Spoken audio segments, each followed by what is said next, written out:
दोबारा देख लो। लारावेल के लिए लारावेल के लिए आपने getcomposer.org पे आना है, ठीक है, और डाउनलोड पे जाना है और यहां से हमने गेट कंपोजर पे क्लिक करना है, ठीक है। जैसे ही हमारे पास इंस्टॉल हो जाएगा, ठीक है, इसको मैंने ओपन करा, मैंने कहा इंस्टॉल करना है फॉर ऑल यूजर, जो भी आप यहाँ पे सिलेक्ट कर रहे हो। यहाँ आप अपना जो भी आपका यूजर नेम और पासवर्ड आ रहा है, मेरे पास खैर मैंने अब इसको इंस्टॉल करना शुरू करा। अच्छा, ये जो मैं इंस्टॉल कर रही हूँ इस चीज को भी देख लो, इंस्टॉलेशन होती कैसे। आपने इसके ऊपर चेक नहीं लगाना, ठीक है, आपने इसको नेक्स्ट करना है। ये हमारे पास होती है सिलेक्शन, कभी कभी यहाँ पे वैम सर्वर भी होता है और ये हमारा ज़ेम सर्वर भी होता है, कभी ये हमारे पास सिलेक्ट नहीं भी हुआ होता। तो हमें करना क्या होता है, हम जो भी सर्वर या यूज कर रहे हैं, ठीक है, जो भी हम यूज कर रहे हैं, ज़ेम सर्वर यूज कर रहे हैं या वैम सर्वर यूज कर रहे हैं, ठीक है, ये आपके ऊपर डिपेंड करता है। लेट सपोज अगर मैंने कहा कि भाई मैं ज़ेम सर्वर यूज कर रही हूँ, तो मैं ज़ेम सर्वर के अंदर जाके PHP का ये ढूंढूंगी फोल्डर, इसके अंदर मेरे पास PHP एप्लीकेशन की एक एक्जी फाइल मौजूद होती है, ठीक है, ये सिलेक्ट करना होता है। अगर मैं वैम सर्वर यूज कर रही हूँ, यानी मैं वैम सर्वर चला रही हूँ, सही है ना, तो इसके अंदर भी मेरे पास जाहिर सी बात है कि चीजें मेरे पास मौजूद हैं, तो मुझे वैम सर्वर के अंदर भी जाके PHP की एक्सटेंशन ही ढूंढनी है। बात समझ में आ रही है? मैं यहाँ से सर्च कर सकती हूँ भाई PHP की फाइल मुझे चाहिए, आ रहा है बिन के अंदर, सही है, और इसके अंदर मेरे पास ये यहाँ मौजूद है, ठीक है। तो आपने जो सर्वर यूज करना है उसके अंदर जाके php.exe का जो पाथ है ना, वो सिलेक्ट करना होता है। अब डिपेंड करता है आप ज़ेम सर्वर यूज करो या वैम सर्वर यूज करो, ठीक है। फिलहाल जो मैं यहाँ इस्तेमाल कर रही हूँ वो मेरे पास है ज़ेम सर्वर, ठीक है। तो मैं यहाँ पे जो यूज करूंगी वो ज़ैम्प है,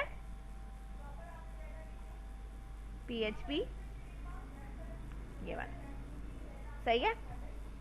इसके बाद आपने नेक्स्ट करना है। नेक्स्ट करने के बाद checking your command line PHP, ये चेक कर रहा है, ये यहाँ पे चेक ऑलरेडी लगा हुआ है, अगर नहीं लगा हुआ आ रहा तो लगा देना, ठीक है। नेक्स्ट मेरे पास इसने बोल दिया कि भाई प्रॉक्सी इन्वायरमेंट ये है, ठीक है। अब आप इसके इंस्टॉल पे क्लिक करो और ये जो है वो आपके इस पे इंस्टॉल हो जाएगा, कंपोजर इंस्टॉल हो जाएगा सिस्टम पे, ठीक है। नेक्स्ट करा, देन इसको फिनिश कर दिया। यहां तक समझ में आया? ठीक है, यहां तक क्लियर है? अब यहां तक काम करो, फिर मैं आगे कंटिन्यू करा। एनसी पे देखें, देखो यहां तक तो मैंने ये चीज इंस्टॉल कर ली है, ठीक है ना। इंस्टॉल करने के बाद सबसे पहला काम आपने जो करना है वो क्या करना है, विंडो R पे जाओ और यहाँ पे लिखोगे CMD कमांड, ठीक है। मुझे क्या ओपन करना है, कमांड प्रॉम्प्ट, ठीक है। तो इंस्टॉलेशन के बाद आपने कमांड प्रॉम्प्ट पे आना है। मेरे पास मेरा नाम लिखा हुआ आ रहा है, आपके पास ASP लिखा हुआ आ रहा होगा, C यूजर ASP आ रहा होगा। मेरे पास, मैं अपने नाम से लॉगिन हूं तो इसलिए मेरा नाम आ रहा है। बात समझ में आ रही है बेटा? ना ये सर्वर 1 है ना ये सर्वर 2 है, ये कमांड प्रॉम्प्ट है।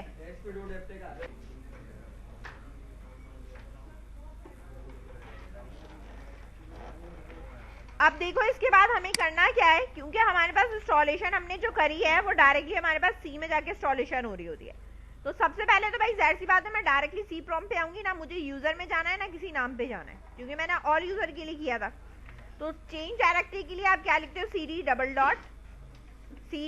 डॉट, देन अब मैं C प्रॉम्प्ट पे आ चुकी हूँ, ठीक है। बात समझ में आई? यहां तक करो। हाँ, मुझे प्रोजेक्ट कहाँ रखना है, ज़ैम में htdoc में रखना है। तो अब मैं यहाँ कमांड प्रॉम्प्ट पे क्या करूंगी कि भाई चेंज डायरेक्टरी करो और कहाँ जाना है,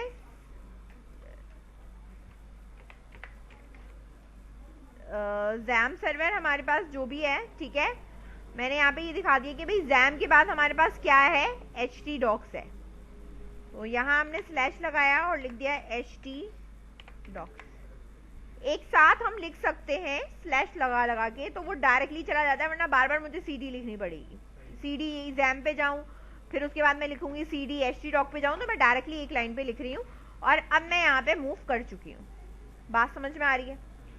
अब मुझे यहाँ पे इंस्टॉलेशन करने के लिए मुझे कंपोजर लिखना पड़ेगा, कि कमांड लिखनी पड़ेगी कि मैं कंपोजर इंस्टॉल कर रही हूँ। दूसरी चीज़ ये है कि मैं कंपोजर जो इंस्टॉल कर रही हूँ या लारावेल जो मैं इंस्टॉल कर रही हूँ, मुझे लारावेल का वर्जन कौन सा इंस्टॉल करना है। बोथ आपको ये माइंड में रखना है। बात समझ में आ रही है? आप यहाँ तक आओ HTDoc तक, फिर मैं आगे कंटिन्यू करती हूँ।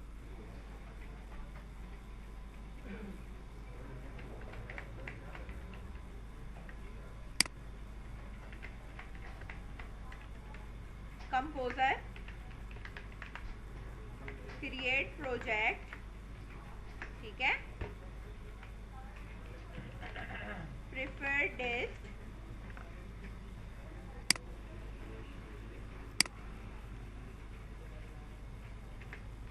Laravel slash Laravel. प्रोजेक्ट का आपको जो भी नाम रखना है, माय वेब या माय ऑनलाइन वेब, कुछ भी रख दो। My online web space 5.2 direct और कोटेशन बंद, ठीक है, इस तरह। देन इसके बाद आपने इसको एंटर करना है। अब ये जो है वो इंस्टॉलेशन चलाना शुरू कर देगा। सही है, ये इंस्टॉलेशन चल रही है, ये मैंने लिखा ऊपर यहाँ तक का। उसके बाद जो है वो ये इंस्टॉलेशन चलना शुरू कर। कमांड में अलग से आपको यहाँ पे दिखा देती हूँ ताकि आपको कोई कंफ्यूजन ना हो कि मैंने लिखा क्या है, क्योंकि अब मेरी इंस्टॉलेशन स्टार्ट होना शुरू हो गई है ना, तो ये मैंने इसलिए यहाँ पे ये खोल दिया है। इंस्टॉलेशन हो रही है मेरे पास, ठीक है। इंस्टॉलेशन कंप्लीट हो जाए फिर मैं आपको बताती हूँ। 2 पॉइंट स्टैरिक इन्वर्टेड कॉमा बंद कर।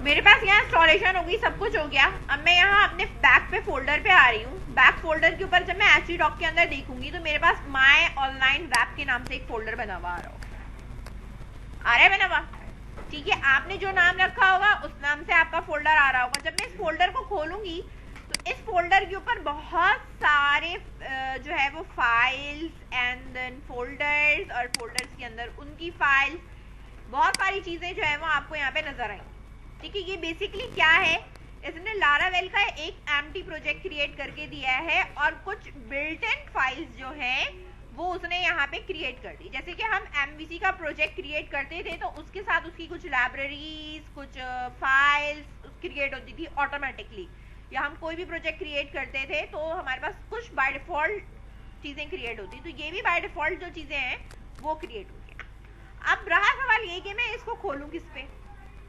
देखो, खोलने को आप इसको नोटपैड पे खोलो, ठीक है, ड्रीम वीवर पे खोलो, ठीक है, किसी पे भी खोल सकते हो, ठीक है।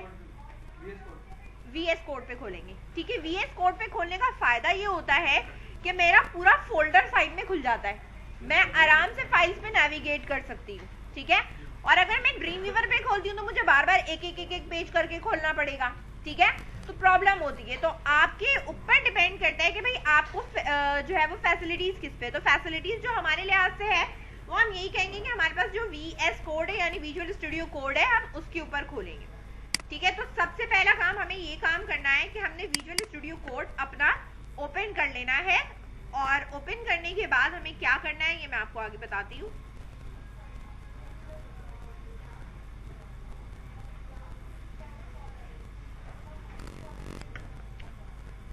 आपने जाना है फाइल पे, इसकी ओपन फोल्डर पे जाना है, ठीक है। माय ऑनलाइन वेब है, सिलेक्ट फोल्डर करा, ठीक है।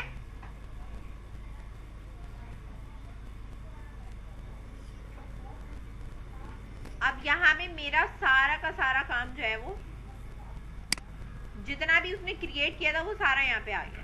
अब ये क्या चीजें हैं ये मैं आपको बताती हूँ, इसे ओपन करो क्विकली। यहाँ मैंने जो फोल्डर क्रिएट करा था माय ऑनलाइन वेब का, ठीक है, लारावेल का, अब इसने मुझे यहाँ पे बहुत सारी चीजें दी हैं।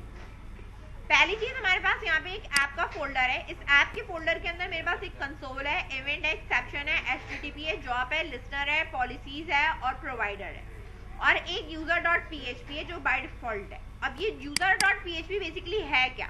user.php के अंदर इसने क्या करा हुआ है, डेटाबेस की इन्होंने बाय डिफॉल्ट जो है वो यूजर का बनाया हुआ होता है, वो आपके पास यहाँ पे आ रहा होता है। ये मैं बाद में समझाऊंगी कि ये बेसिकली है क्या। ये जब तुम खुद लिखोगे अपना तो तुम्हें समझ में आएगा, ऐसे देख के समझ में नहीं आएगा, ठीक है। इसके HTTP के अंदर जो है वो कंट्रोलर होता है, यहाँ होता है इसका कंट्रोलर। कहाँ होता है? ऐप के अंदर HTTP देन कंट्रोलर, और कंट्रोलर के अंदर हमारे पास ये इस तरह बना हुआ।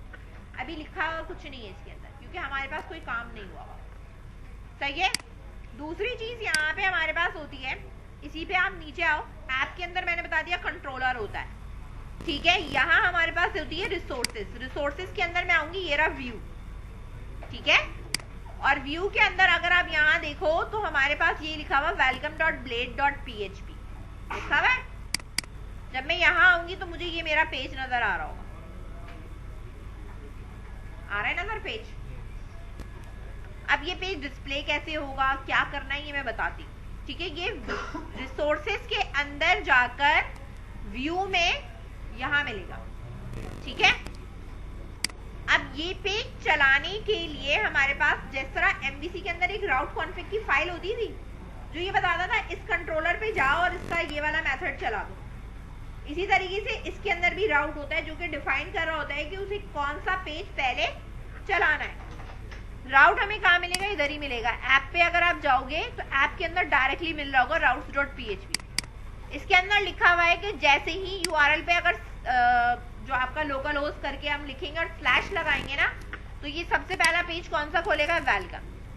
अब आप यहाँ गौर करो, जो रिसोर्सेज के अंदर पेज है, पेज का नाम लिखा है welcome.blade.php, लेकिन यहाँ पे blade.php नहीं लिखा हुआ, यहाँ क्या लिखा हुआ है? वेलकम। इसका मतलब है कि हमें जिस पेज पे जाना है उसका नाम लिखने की जरूरत है, एक्सटेंशन लिखने की जरूरत नहीं है, ठीक है। अब इसको चलाना है। अब इसको चलाने के लिए मैं करूं क्या? भाई मैंने तो एक्सटेंशन तो .php होगी ना, .blade इसका एक्सटेंशन है लारावेल का, ठीक है, क्योंकि ये लारावेल की से बन रहा है ना व्यूज के पेज, तो .blade.php इसका एक्सटेंशन है। जैसे कि MVC के अंदर आपने देखा होगा कि होता क्या है, CS करके एक्सटेंशन दिया होता है, HTML CS करके हमारे पास दिया हुआ होता है, मतलब C# करके दिया होता है। इसी तरीके से इसके अंदर भी यही है। ये आपको मिलेगा ऐप के अंदर routes.php, ठीक है, यहाँ मिलेगी। यहाँ कंट्रोलर भी है और यहाँ में हमारे पास ये भी चीजें केवल है। डेटाबेस कहाँ है, चीजें कहाँ है, हम बारी बारी देखेंगे, एक साथ नहीं देख सकते। पहली बात ये है कि इसके ऊपर जो वेलकम का पेज है हमें वो चलाना है। अगर मैं यहाँ देखूं XAMPP सर्वर, तो मेरे पास XAMPP सर्वर के अंदर तो 82 पोर्ट आ रहा है, ठीक है।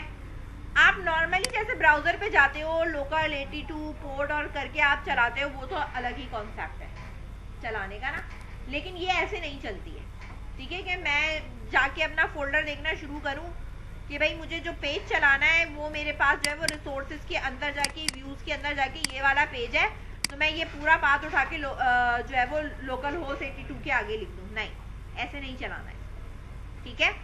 इसको चलाने के लिए आपने करना क्या है, आप VS कोड के अंदर ही हो, ऊपर VS कोड के ऊपर आपको एक टर्मिनल नजर आ रहा होगा, आ रहा है टर्मिनल, टर्मिनल पे जाके आप न्यू टर्मिनल कर लोगे, ठीक है। अच्छा, कभी कभी हमारे पास ये लॉन्च नहीं होता, एरर आ रहा है, कभी तुम्हारे पास चल जाएगा, कभी नहीं चलेगा, मेरे पास नहीं चल रहा, ठीक है, बात समझ में आ रही है। अब अगर मेरे पास नहीं चल रहा तो मैं क्या करूं? अगर चल रहा है तो फाइन, नहीं चल रहा तो क्या करेंगे? हमारे पास जो कमांड प्रॉम्प्ट है हम इसी को यूज करेंगे। बेसिकली ये कर क्या रहा होता है कि टर्मिनल का काम ही होता है, न्यू टर्मिनल का ये काम क्या करता है, command.exe ही चला रहा होता है, लेकिन वो exe आपको यहाँ नजर आ रही होती है, ठीक है। अब मैं इसको डायरेक्टली यहाँ कर रही हूँ, मैंने अपनी एक कमांड प्रॉम्प्ट खोली, मैंने कहा कि भाई मुझे जो है वो इस प्रोजेक्ट को चलाना है। अब मेरे जो प्रोजेक्ट का नाम है माय ऑनलाइन वेब है। अब मैं अगर यहाँ चेक करूँ htdoc के अंदर, डायरेक्टरी चेक करने के लिए dir लिखते हैं, इसके अंदर ये आ रही है मेरे पास माय ऑनलाइन वेब, आ रहा है ना? क्लियर करिए मैंने स्क्रीन cls करके, ठीक है। मैंने कहा cd, मेरी फोल्डर का नाम क्या है, माय ऑनलाइन वेब, आ गई मैं इसके अंदर। अब जो मैं कमांड लिखूंगी php आर्टिसन की लिखूंगी, ठीक है। एक मिनट, डबल ए हो गया है, ठीक है। मैंने यहाँ लिखा php आर्टिसन। जैसे ही मैं एंटर करूंगी php आर्टिसन, जो जो कमांड है इसने मुझे वो दिखाई है कि php आर्टिसन के आगे जो हमें लिखना है, यानी कौन कौन सी हम कमांड चला सकते हैं। -h करूंगी हेल्प है, q क्वाइट है, v करूंगी तो वर्जन आएगा। ये सारी चीजें मैंने बताई है, अवेलेबल कमांड्स मौजूद हैं, आप ये सब कर सकते हो। इसके अंदर अगर आप देखोगे एक सर्व आ रहा होगा, serve the application on the php development server के ऊपर, ये आपको सर्व करता है, मतलब चला के दिखाता है। तो इसकी जो कमांड है, ठीक है, ये बाकी कमांड्स क्या करती है मैं बारी बारी बताऊंगी, ठीक है। यहाँ पे php आर्टिसन, ऊपर से हमने देखा हमारे पास क्या लिखा हुआ था, सर्व, ठीक है। इसको मैंने एंटर करा, जैसे ही मैंने इसे एंटर करा, इसने कहा स्टार्टेड हो चुकी है, और ये इसका क्या है, URL है, यानी मैं लोकल होस्ट कॉलन के साथ 8000 / लगाऊंगी, ठीक है। तो मैं यहाँ पे आ रही हूँ, और यहाँ आने के बाद जो मेरा ब्राउजर है, न्यू टैब कर लो, लोकल होस्ट, ठीक है, 8000 / Laravel 5। वेलकम वाले पेज के ऊपर सिर्फ इतना ही काम हुआ है, ठीक है। अब मैंने इसको एक मिनट, ये मेरे पास आ रहा है, ठीक है। अब आप यहाँ आ जाओ, अपना welcome.blade पेज खोलो और देखो, चेक करो क्या वाकई ये लिखा हुआ, यही लिखा हुआ, ठीक है। अब मैं इसकी जगह पे यहाँ Laravel 5 की जगह पे, अब ये सिर्फ देखते जाओ, मैंने यहाँ लिखा माय ऑनलाइन वेब, ठीक है, और इसको मैंने सेव कर दिया। सेव करने के बाद अगर मैं इसको रिफ्रेश करती हूँ, ठीक है, तो डायरेक्टली आ रहा है, मुझे दोबारा से सर्व की कमांड चलाने की जरूरत नहीं है। बात समझ में आ गई, ठीक है। एक और चीज मैं इसकी कमांड से आपको शॉर्ट बता दूं, एक चीज और देख लो। अब ये मेरे पास चल रही है ना, अब दूसरी कमांड अगर मैं लिखूंगी तो भाई मुझे इसको स्टॉप करना पड़ेगा। जब मैं इसको स्टॉप कर दूंगी, ये चल रहा है, ये अभी सर्व पे चल रहा है, Ctrl+C प्रेस करोगे तो वापस आपके पास ये प्रॉम्प्ट आ जाएगा। जैसे ही ये मेरे पास प्रॉम्प्ट आया, नाउ रिफ्रेश दिस, अब आपके पास से ये गायब, मतलब बंद हो गया। समझ में आई बात? अगर आपने अपनी एप्लीकेशन चलानी है तो आप सर्फ लिख के छोड़ोगे, जब तक ये चल रहा है, कमांड प्रॉम्प्ट वापस नहीं आ रही, तब तक आपके पास वो चलता रहेगा। PHP आर्टिसन सर्फ लिखना, मतलब उसके आगे सर्फ लिखना है तो जब भी चलेगा। एक और चीज मैं दिखा देती हूँ, ऑन करना है या नहीं करना, ये भी आपका जो सवाल है ना, ये मैंने दोबारा से चलाई है, चला दिया दोबारा से। अगर मैं पीछे से इन जैम सर्वर को स्टॉप कर रही हूँ, क्या कर रही हूँ मैं, स्टॉप कर दिया है मैंने, ठीक है, मैंने कहा जैम सर्वर स्टॉप कर दो, चल रही है, उस पर कोई फर्क नहीं पड़ेगा। क्यों? क्योंकि जब मैंने इंस्टॉलेशन करी थी तो मैंने वहां पाथ दे दिया था php.exe का, सही है, इस पे कोई फर्क नहीं पड़ेगा। इस पे फर्क कब पड़ेगा, जब मैं डेटाबेस पे काम कर रही हूंगी, तब। समझ में आई बात? करो यहाँ तक काम करूं, ठीक है। ये welcome.blade के ऊपर मैंने आपको ये चलाया और चला के दिखा भी दिया कि भाई आप जब रिफ्रेश करोगे तो मेरे पास ये माय ऑनलाइन वेब यहाँ पे डिस्प्ले भी आएगा। लेकिन मुझे ना ये टेम्पलेट इस तरह चलाना है, ना ही मुझे इस तरह बनाना है। मुझे एक अपना या तो बना बनाया कोई टेम्पलेट उठा लो, और अगर आप अपना कोई टेम्पलेट नहीं है और आप खुद से बनाना चाहते हो तो आप खुद से भी बना सकते हो, ऐसा कोई इशू नहीं है। ये साइड में आपके पास आ रहा है ये आता है आपके पास एक्सप्लोजर का आता है, ये सर्च का आता है, इसी तरीके से ये आता है सोर्स कंट्रोल का आता है। इसके नीचे यहाँ पे देखो रन का आ रहा होता है, ठीक है। और इसके साथ आ रहा होता है नीचे सबसे लास्ट में एक्सटेंशन आ रहा होता है। एक्सटेंशन पे आप क्लिक करोगे, मेरे पास जो इंस्टॉल हुए हैं ये 3 इंस्टॉल हुए हैं और आपने भी यही 3 इंस्टॉल करने किस तरीके से इंस्टॉल है। आपने यहाँ पे जाना है, सर्च के ऊपर जो भी आ रहा होगा देख लेना आपके पास इंस्टॉल हुआ है। आपने यहाँ लिखना है बूट स्ट्रैप 4, ठीक है ना। तो ये मेरे पास इंस्टॉल हुआ है, इसलिए मेरे पास अनइंस्टॉल का आ रहा होगा। आपके पास इंस्टॉल का ऑप्शन आ रहा होगा तो आप इस पर क्लिक कर देंगे। Boot strap 4 font awesome 4 font awesome ये वाला करना है, ठीक है। हाँ, अगर किसी के पास हुआ है तो नहीं करना, और नहीं हुआ इंस्टॉल का ऑप्शन आ रहा है तो इंस्टॉल कर लो। अगर मैं सबलाइन में यूज करूं तो नहीं, आप सबलाइन में भी एक्सटेंशन कर सकते हैं, इनसे काम आसान हो जाता है। मतलब मैं फजूल का बैठी क्यों जब मेरे पास ऑप्शन है। एक्सटेंशन किए बूटस्ट्रैप 4, डीबगर फॉर क्रोम और लारावेल ब्लेड स्निपेट। सही है, बात समझ में आ गई। अब हम अपने वापस प्रोजेक्ट के ऊपर आ रहे हैं, ठीक है। प्रोजेक्ट के ऊपर हमारे पास एक ये वेलकम डॉट ब्लेड का पेज बना हुआ है। कंट्रोल ए करा मैंने, इधर जितना भी था मिटा दिया। क्या करा मैंने? मिटा दिया। मैंने कहा अभी कुछ भी नहीं है इस पर डिस्प्ले कर। यहाँ ब्राउजर पे गए, यहाँ की रिफ्रेश करूंगी, मेरे पास एम्प्टी आ रहा हो, सही है। जहां मेरे पास ये लिखा हुआ है व्यू के अंदर, अगर आप देखो तो व्यू के अंदर मेरे पास ये वेलकम ब्लेड लिखा हुआ है। व्यू के ऊपर ही मैं राइट क्लिक करके न्यू फाइल करूंगी, ठीक है। और इसके ऊपर मैंने कहा है my layout dot blade dot php, ठीक है। ये लगाना है, एक्सटेंशन है इसका, ठीक है। डॉट ब्लेड डॉट php इसका एक्सटेंशन है, सही है। मैंने कहा my layout dot blade dot php, समझ गए। अब मेरे पास मेरा लेआउट आ गया है, सही है। और एक मेरा वेलकम पेज है जिसको आप कह सकते हो इंडेक्स का पेज है, समझ गए। अब मुझे यहाँ पे काम करना है लेआउट पे, ठीक है। ये बिल्कुल ही एम्प्टी फाइल है।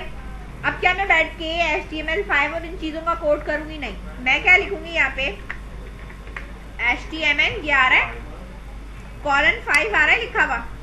ये अगर मैंने सिलेक्ट करा तो ऐसे हो जाएगा, ठीक है। अब मैं यहाँ कर रही हूँ HTML:,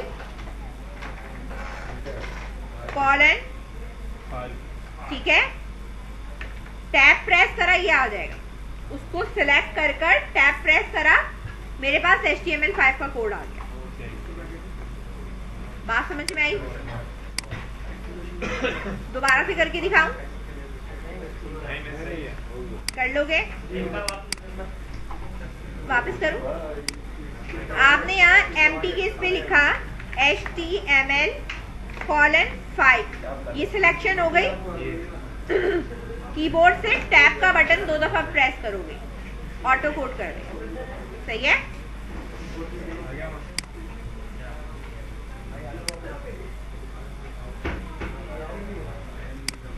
डॉक्यूमेंट पे जाके मैंने लिख दिया ऑनलाइन पे, ऑनलाइन शॉपिंग, कुछ भी लिख लो। ये मेरा मास्टर लेआउट है, ये मैं बता दूं, सही है। अब ये बॉडी है, बॉडी के अंदर हमें जो काम करना होता है, हम किस तरीके से काम करते हैं, हमारा टेम्पलेट बनता कैसे। सबसे पहले हमारे पास होता है हेडर। मैं यहाँ लिखूंगी, ये आ रहा है हेडर, हेडर का टैग लग गया, ओपन एंड क्लोज खुद लगा है, ठीक है। हेडर नेविगेशन हेडर में रखनी है या अलग रखनी है, तुम्हारी अपनी मर्जी है। एंगल ब्रैकेट नहीं लगाना मुझे, NAV टैब प्रेस करा, खुद बनाएगा ये, सही है। सेक्शन टैब प्रेस करा, ठीक है, खुद बनाया है इसने। फुटर टैब प्रेस करा, खुद बनाया। बात समझ में आई? क्या आपने काम क्या करना है? अब मुझे अगर हेडर नहीं चाहिए, बदलो नेविगेशन सेक्शन एंड फुटर से काम कर लो। समझ गए? तो बेसिकली अभी हम अपना टेम्पलेट डिजाइन करने जा रहे हैं। मैंने कहा यहाँ पे मेरे पास नैव है, ये मेरा सेक्शन का काम होगा और ये मेरा जो है वो फुटर का काम होगा।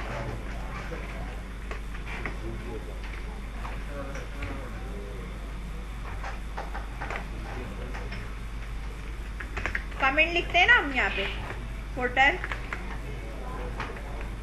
स्टार्ट, सही है। कमेंट हम इसलिए लिख लेते हैं ताकि बाद में अगर हम कहीं कॉपी पेस्ट करें ना तो हमें पता रहे कि भाई कौन सी चीज कहाँ स्टार्ट हुई थी, कहाँ खत्म हुई थी। ठीक है, तो अब ये मेरे पास है सेक्शन और ये मेरे पास है नैव।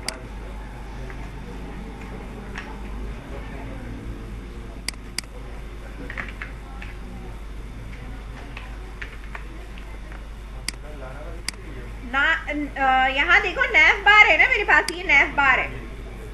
अब ये देखो बात समझो, मैंने नैव बार का भी टैग हटाया है।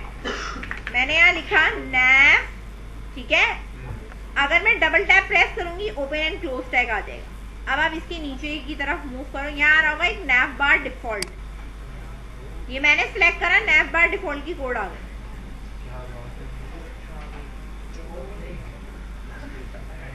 ठीक है, दोबारा देखो, यहाँ पे मैंने लिखा NAV, ठीक है, और इसके नीचे से मैंने क्या सिलेक्ट करना है, डिफॉल्ट। ठीक है, डिफॉल्ट को मैंने सिलेक्ट करा, नैव बार कोड आ चुका है, स्मॉल स्क्रीन एंड मीडियम। मैंने कहा अगर मीडियम रखना है तो ये मीडियम के लिए एडजस्ट हो जाए। समझ में आई बात? ये कोड यहाँ पे आ चुका है। पहले यहाँ करो, फिर मैं बताती हूँ इसके अंदर क्या क्या चीजें चेंज करनी है। देख लो, सही है। दोबारा से देखो, मैंने लिखा क्या है, div डॉट कंटेनर। ये एंगल ब्रैकेट का मतलब होता है इसके अंदर एक और क्या बनानी है, div, और उसकी क्लास हमें क्या रखना है, कंटेंट। ठीक है, ये इस तरह बन गया। क्लियर है? कंटेनर है और मेन है, इस डिव के बीच में अब मुझे यहाँ पे जो लिखना है वो ये लिखना है कि मुझे ये टेम्पलेट यूज करने है। यानी मेरा जो भी कंटेंट है ना, वेलकम पेज पे मैं कुछ भी लिखूं वो प्लेस का होना चाहिए, इस मेन की लोकेशन पे पेस्ट होना चाहिए। तो उसके लिए मैं लिखती हूँ B कॉलन, और मेरे पास यहाँ पे येल्ड होता है, ठीक है, इस तरीके से। और इस वाली को मैंने क्लिक करना है, मेरे पास ये नाम मांगता है, मैं इसका नाम कंटेंट कर दे रही हूँ। ठीक है, इतना। इसका मतलब ये है कि किसी भी पेज के ऊपर अगर कुछ भी लिखा होगा वो इस पोजीशन पे आ जाएगा। हेडर एंड फुटर आप यहीं बनाएंगे और बीच का जो कंटेंट होगा ना वो यहाँ आ रहा हो। बात समझ में आई?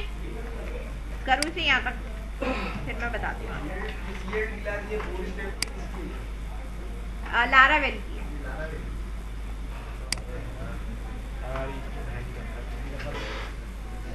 ये वेलकम डॉट ग्रेड है मेरे पास, B कॉलन, मेरे पास है एक्सटेंड्स होता है, ये रहा। इसमें लेआउट का नाम लिखते हैं। लेआउट का नाम क्या है हमारा, माय लेआउट। समझ में आई बात? माय लेआउट है। इसके बाद इसके नीचे मैं लिखूंगी B कॉलन, ठीक है, इसका होता है सेक्शन। ठीक है, सेक्शन का मतलब है यहाँ पे आप उस सेक्शन का नाम लिखो जो कि यहाँ पे लिखा हुआ है, ये वाला। तो यहाँ पे मैं जो भी नाम लिखूंगी वो नाम मैं यहाँ कहाँ लिखूंगी, यहाँ पे लिखूंगी। तो अब ये वाला सेक्शन किससे कनेक्ट हो गया, इससे। इसका मतलब है कि जब भी मैं इस पेज को चलाऊंगी ये सेक्शन उठ के कहाँ चला जाएगा, यहाँ चला जाएगा। ठीक है, हाँ, उसी तरीके से।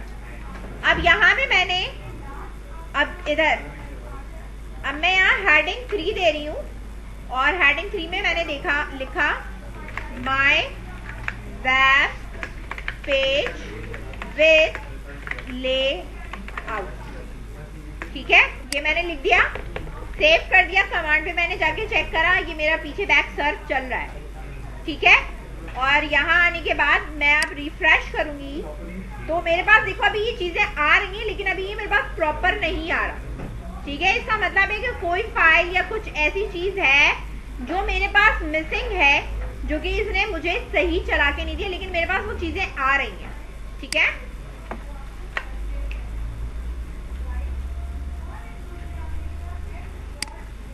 एक मिनट,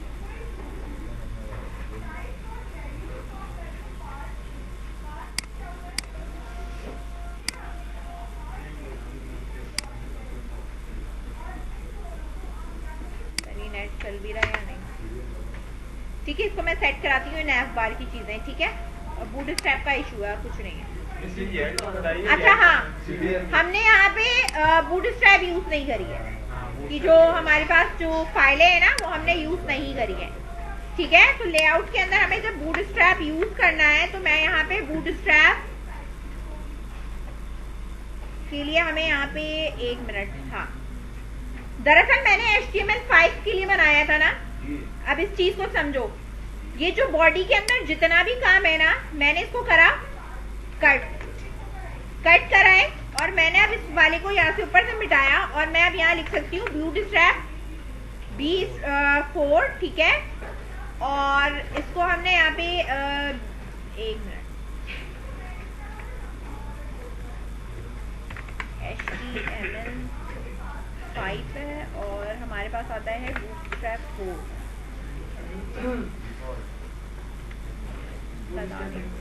ये रहा बूटस्ट्रैप $। इसको जब मैं करूंगी ना तो ये मेरे पास लिंक URL सब चीजें लेके आता है। HTML5 लिखा था, अब उसकी जगह पे मैं लिख रही हूँ $, ठीक है। ये रहा, एंटर करा, इसमें जो है वो सारी चीजें आ रही हैं। जो मैंने बॉडी के अंदर वहां से कट करा था ना, वो मैं यहाँ वापस पेस्ट कर दूंगी, सही है। और अब मैंने इसको यहाँ पे रिफ्रेश करा, या तो आप डायरेक्टली बूटस्ट्रैप की लगा दो लिंक, CDN कॉपी करके, समझ गए।